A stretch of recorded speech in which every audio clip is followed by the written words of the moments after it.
I'm here with Jenn, Jenn's Uncommon Critters. I just got the tour when she said, you might want to come a little early and get the tour. And I thought, I'm telling you, it is unbelievable. So I guess my first question is, who started between you and Brian? Were you guys married already and you started collecting, or you were already interested in? A little bit of both. So when we started getting this crew, who are now our ambassador crew together, we were already married. We were living in this location. And it actually started, so as a kid, I grew up with animals. We had rabbits and guinea pigs and cats, and we were in 4-H, so we showed too. Oh, we showed rabbits and things. And Brian didn't have animals as a kid. So when we got married, and he's like, oh, you like animals, we can start getting some. And then when we moved to this location, we had plenty of room for critters. So our first big interaction with reptiles was actually at a birthday party for our niece and nephew. They had a reptile party with a wonderful lady out of Pennsylvania. And it was such a big hit, we ended up the girls wanted to have their own, and then fell in love. And then we got our first snake. And then we got some more snakes. And then it kind of rolled. We already had a couple guinea pigs at that time. So we kind of started building our collection with the different snakes and lizards and things. And we hit a point where we would tell anybody that would listen everything we could about our animals. We'd done lots and lots and lots of research. We had learned a lot of things about them. And I'm a teacher.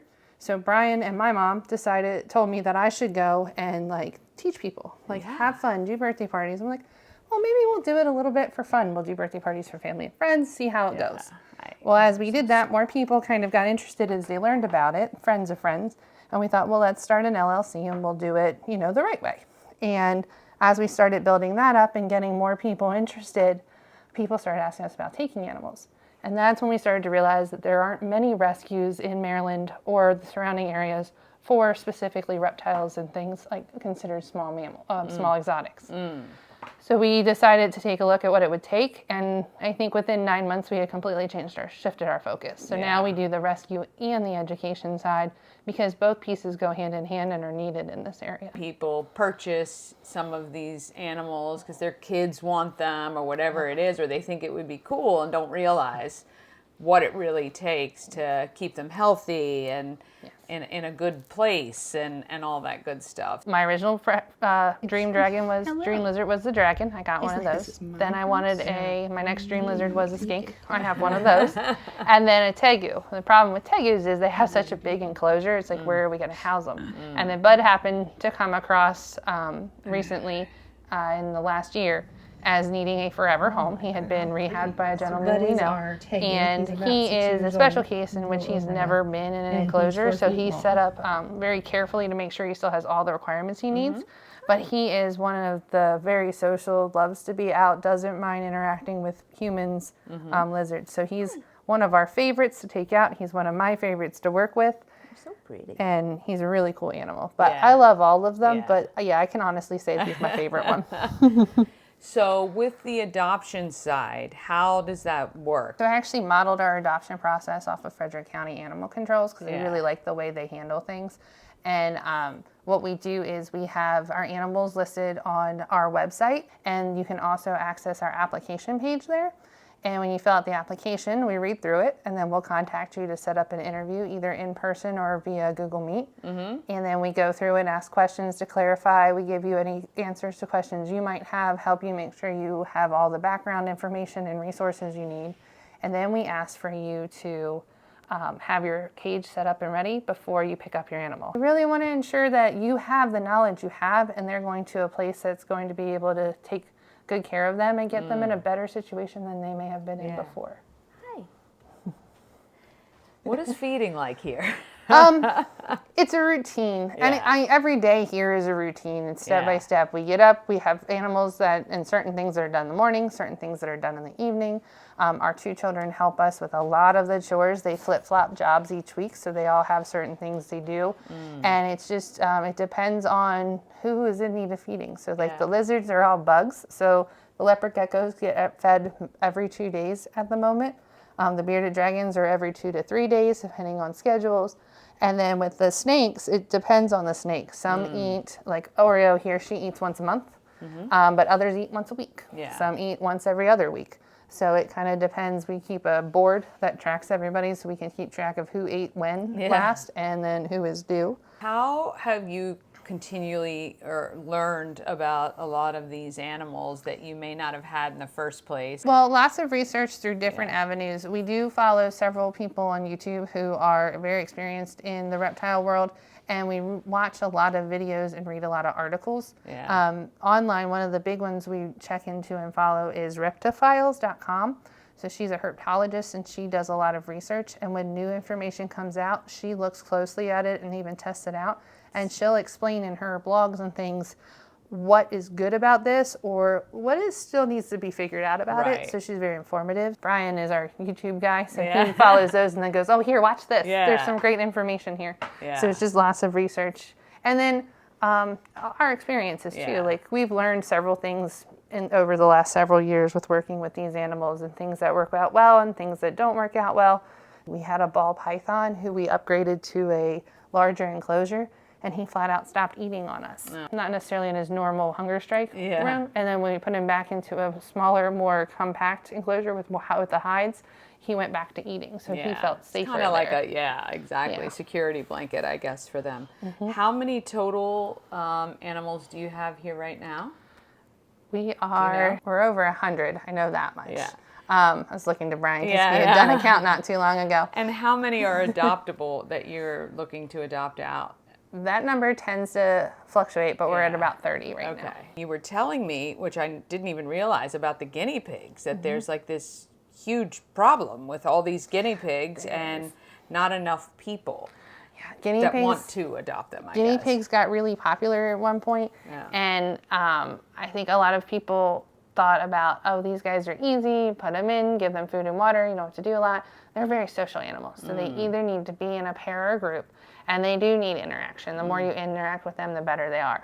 But they're also rodents, part of the rodent family, so they're messy. So it takes a lot. You have to keep up with the cleaning, because if you don't keep their cage clean, they can end up with bumblefoot and other illnesses and skin irritations. So you clean them at the very, very least once a week. It's always better to do more often if you can for their health. But I think that's what catches a lot of people off guard, because they take a little more maintenance than originally expected. And they live 5 to 8 years generally, too. Yeah, I think that guinea pig is kind of like the entry drug of animals, right, for people. I think, when their kids say they want something, I think you're right. People think, oh, I just get a cage and I set it up and my kid's 5 and it's going to be great. But then when that kid's 8, 9, 10, they're like, what are we going to do with this? So you must be on a speed dial for a lot of people. We get lots of inquiries. We get a lot of inquiries through Facebook. We get email inquiries as well. And our business number has been picking up use ever since it went live. We actually get phone calls for surrenders. We get phone calls for vet recommendations. And we have even gotten quite a few phone calls lately for wildlife. And while we love animals, we don't work with wildlife. We don't work with native species, because you can only have a very select number of native species in the state of Maryland. After that, you have to have different licensing for that.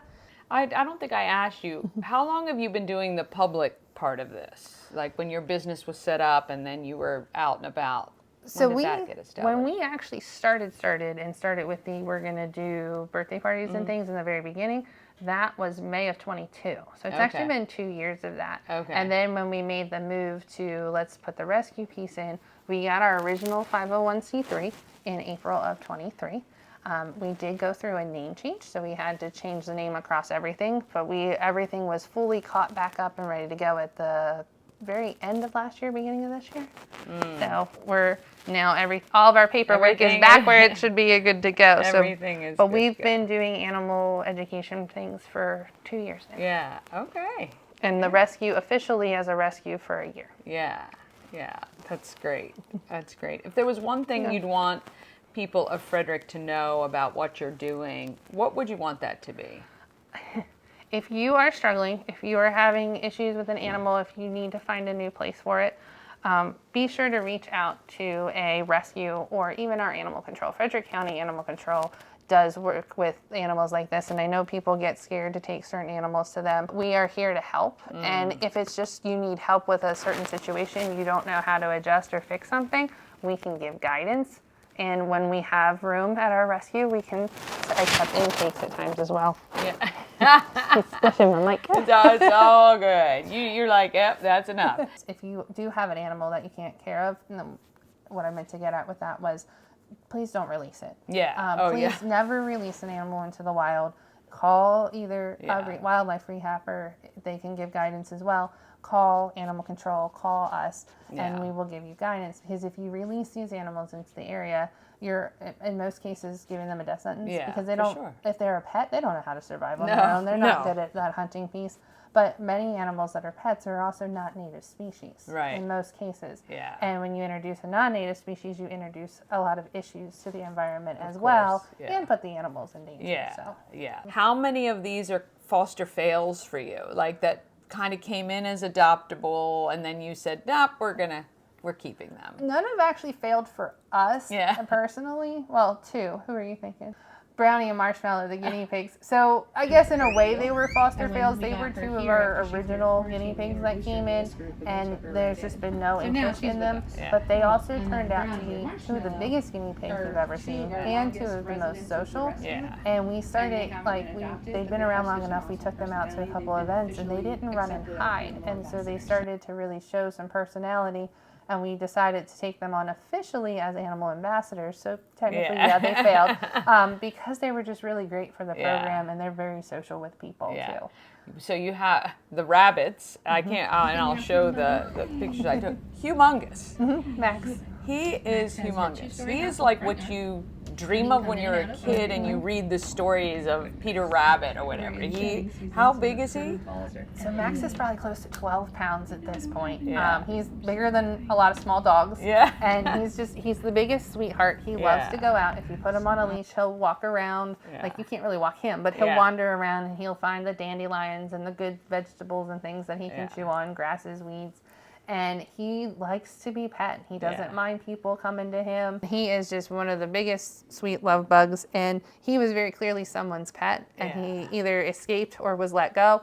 And he's litter box trained, which makes all the better with a big buddy like him. That's right. And he just, like I said, he likes to be out and about, so he makes a great ambassador animal as well. Yeah. What's the best way for people to get in touch with you no matter what they need? Facebook on a messenger is a great way to get us. We have email as well. We have info@jensuncommoncritters.org or rescue@jensuncommoncritters.org, depending on what you need. And we also have a phone number that can be called and texted. Well, we really appreciate the time today. It's fascinating, and I think you guys have from sugar gliders all the way to tarantulas. So you still do go out and about and do events and things like that. So, and people can find out where you're going to be if it's a public event. Obviously, you guys have that listed. We do. We have we put the events up on Facebook. We're actually probably going to flood our Facebook page here in a few days with a whole bunch of things to add to it. And then we do list our events on our website as well. Very good. Well, appreciate the time. Check out Jenn's Uncommon Critters, whether you're looking for a birthday party or whether you have an animal to surrender or want to adopt. They've got it all for you right here. Thanks so much. Thank you.